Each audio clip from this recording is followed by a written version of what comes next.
अभी अभी राजस्थान जाके आया हूँ, खेत का कुछ काम था तो पापा से एक कहावत सुनी जो पापा ने अपने पापा से सुनी थी। वो कहते हैं, उत्तम खेती मध्यम बीणज और नीच नौकरी मत कीजिए। मतलब उन्होंने जब मेरे को इसका मतलब समझाया दोस्तों, तो मेरे दिमाग के पर्दे जो है ना खुल गए। उन्होंने मुझे बताया कि इसका मतलब है बेटा, सबसे बढ़िया खेती 1 नंबर, और नंबर 2 पे आता है बिजनेस, और नौकरी सबसे नीच। नौकरी तो करनी ही नहीं चाहिए किसी की, ठीक है।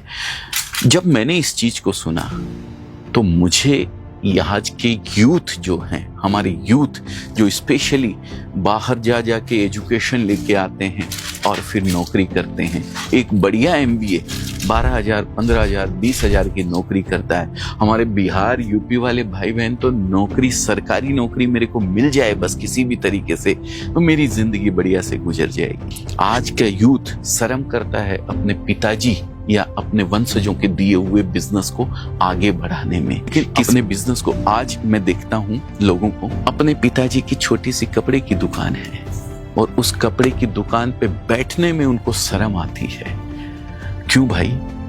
तो 20,000 की नौकरी कर लेगा किसी के नीचे, 15,000 की नौकरी कर लेगा या 30,000 की नौकरी कर लेगा, लेकिन वो बिजनेस जो पिताजी चले आ रहे हैं, जो बरसों से पुरखों के चलाए हुए बिजनेस को, दुकान को, क्या तू नई टेक्नोलॉजी जो तू सीख के आया है, जो तू पढ़ के आया है, उसको यूज करके क्या ये नहीं कर सकता है?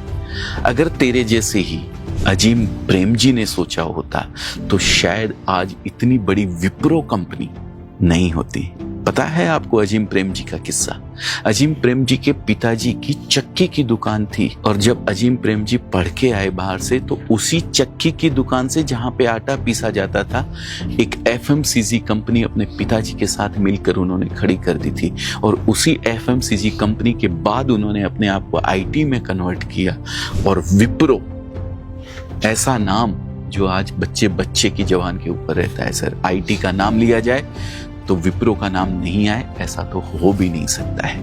पिताजी कहते हैं, काम कोई भी छोटा या बड़ा नहीं होता है बच्चा, काम ऐसा करो भले ही तुम मोची बनो, लेकिन तुम्हारे जैसा मोची दूसरा शहर में नहीं होना चाहिए। खाली यूथ से विनती करना चाहता हूं, आप ठीक है, आप अपने निर्णय से, अपने किसी भी तरीके के डिसीजन से आप आगे बढ़िए, कोई दिक्कत नहीं है। लेकिन